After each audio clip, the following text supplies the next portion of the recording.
Assalamualaikum to our lecturer, Miss Aisha, and my fellow classmates. I hope that you guys are in the health of being. In this week, we are from Group 2. We're gonna present about the e-business. Next is my group members, including Norma Shita, a girl with her glasses. Next is Nur Aina Fatihah binti Ahmad Kamaruzaman, our intelligent girl. Our third is me, Nur Alia Fatihah binti Kamis, and the lastly, the one and only boy from Monche is Muhammad Shukri bin Razani. Next, proceed with the table of content. There are introduction, of course. Next is the issues regarding the topic, challenges and solution, and the lastly is the conclusion of the discussion. First and foremost, I am Alia, and I will elaborate the introduction and the conclusion. Before we see the issues and challenges arises, did you know what is a e-business? I think that everyone must say that e-business is selling and buying through online like Shopee, TikTok Shop, and Lazada. I will say that is not the incorrect answer, but in the specific, I can conclude that e-business is doing business transaction electronically. It involves buying and selling goods and services, supply chain management, marketing, customer services, and internal operation. In the rise of the digital age has a transformed business, giving rise to e-business as an alternative to traditional operation. In the era of 4.0 revolution, e-business is a new phenomenon, making the barter system from the prehistory time has been long abandoned. And starting here, culture in human life has been changes in every way. The internet, e-commerce platform, digital payment, and mobile devices has been explored as the primary technologies utilized in implementing e-business. In 2019 and 2020, it has been driven into significant limitation due to pressure of COVID-19. For this reason, customers have turned to e-commerce to meet their basic needs. Human can conduct business transaction in which the customer does not need to leave his house to purchase a necessity.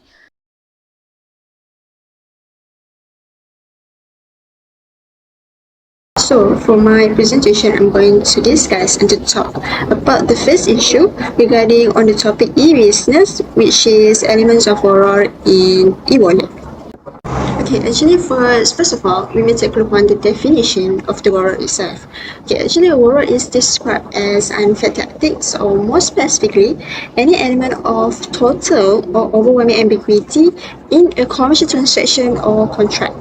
Okay, actually for this case, in Malaysia, the use of e-wallets, especially for mobile payments, it's still in early stages, but then it's like growing in probability as more non-bank companies join the market and also join the program. Regarding on the issues of elements of horror in e-wallet, consumers may get cashback, discounts, and also discount coupons with this e-wallet. So that was the issues with the consumers that getting cashback, discounts, and discount coupons. The customer's benefits suggest that the contract may entail horror, as it is unlikely to be defined by court or wadi'ah alone. Okay, now so let's take a look from a legal point of view related to this issue of horror, especially in e-wallet sector. Okay, if from the point of view of the traditional school or mazhab, or from the prohibition of Rasulullah SAW itself. Okay, so actually now I'm going to recap all the views from the traditional mazhab. But the conclusion is most of the jurists, also majority of the fuqaha, agree that the horror will only occur in a contract that in the form of an exchange of price with goods or benefits, as in the examples above, such as bay'atan fi bay'ah, mula sama, and so on. Okay, actually, contemporary scholars analyze and interpret horror based on Quranic teachings. Okay, the study intends to examine the current concept of horror. They said that if it is assumed that the relationship is based on wadi'ah, tomana, and trust 2, withdrawal will not occur because there is no exchange between the customer and the e-wallet provider, as long as the customer's money is kept in the care of the e-wallet provider. So let's continue with the second issue, which is riba in online business. Riba in online business is one of the major sins that must be avoided by a Muslim that is clearly shown in Quran and Sunnah. So, when does riba in online purchase in e-business happen? If you know about the buy first and pay later method, where buyers can make purchases first and make payment later. But is that we allow in Islam? There are some Sharia issues that arise involving this buy and pay later method. First, for the one-off payment method, there is no Sharia issue on it if the payment is complete within the period time. By the way, if the customer is late in making a payment and the charge for the late payment, so it's considered as riba, which is prohibited by Sharia. Next, for the installment payment method, there are two Sharia issues, which are processing charge and also late payment charge. This is because every processing charge and late payment charge is not in the actual operating cost and because loss, so it's considered as a riba.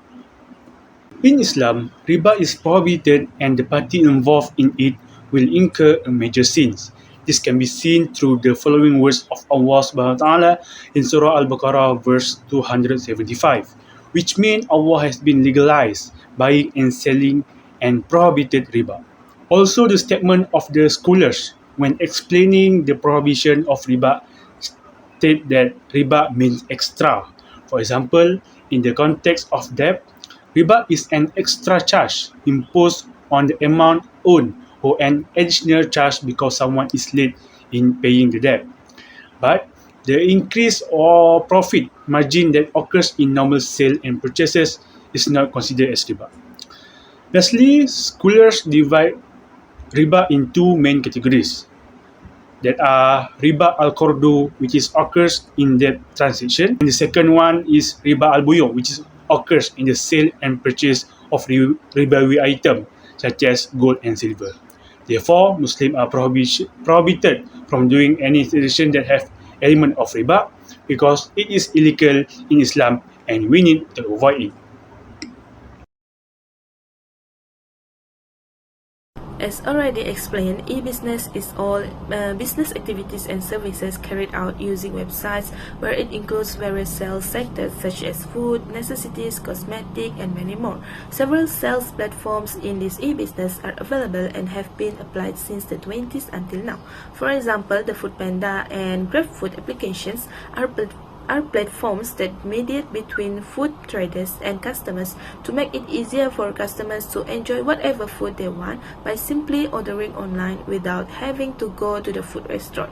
Similarly, Shopee and Lazada applications provide delivery services for goods ordered by customers even if the goods are from other countries.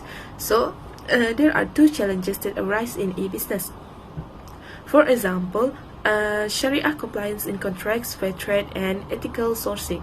So we look at the first one.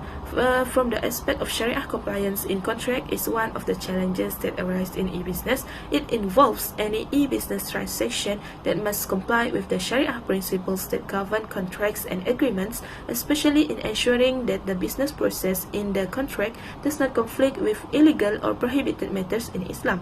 Accordingly, a contract must always be fair, clear, and mutually beneficial for both parties, the merchant and the customer. In addition, unethical business practices such as the sale of goods and services that are prohibited in Islam are intoxicants and delusions such as alcohol and drugs, gambling activities, and types of entertainment that violate the boundaries between women and men. Then, Muslim individuals who always demand products or goods that are certified halal without having to doubt the halal status of every item sold. It is also to understand and comply with local regulations including e-business and consumer protection rights to prevent negative risks from occurring. The next challenge that arises in e-business is to promote and maintain fair trade principles and ethical sourcing practices. This is aimed at always prioritizing human social justice and environmental sustainability over the sale of goods that are only permitted, especially to Muslims according to Islamic teachings. Therefore, e-business must uphold ethical principles such as trust, justice, honesty, and transparency, especially when carrying out interactions among traders, with suppliers, customers, and other stakeholders, so that no party cheats, for example, misleading pricing, raising the price of goods to extremes, and false advertising of the products sold. Islamic teachings strongly encourage interest-free financing, where the payment or receipt of interest, or called as riba, is prohibited in the Islamic financial system. With that, it is a challenge in e-business in obtaining financing or managing financial transactions without using interest-based mechanisms, and requires innovative solutions such as profit-sharing arrangements or instruments in Islamic financing. To make the conclusion, with this age of rapidly evolving technology, e-business is increasingly replacing traditional operation due to the uses of the internet access. This brings positive impact on the businesses, where it can provide more benefit to a larger range of market segments and reduce costs in advertising. Following to the Mufti of Fatwa, the original law of buying and selling online or e-business is harus or mubah, except for what is Allah prohibits, such as the selling of alcohol, pork, gambling, or pornography. This can be proved in Surah Al-Baqarah verses 275. To resolve the overall issue, firstly, it is the best not to utilize credit cards, since they will introduce usury aspect into the transaction. And the second is try purchase the product or services that are obtained halal certification, because the halal certification being transparency in marketing, especially in payments and the quality. So that's all from us. Thank you for listening your ears.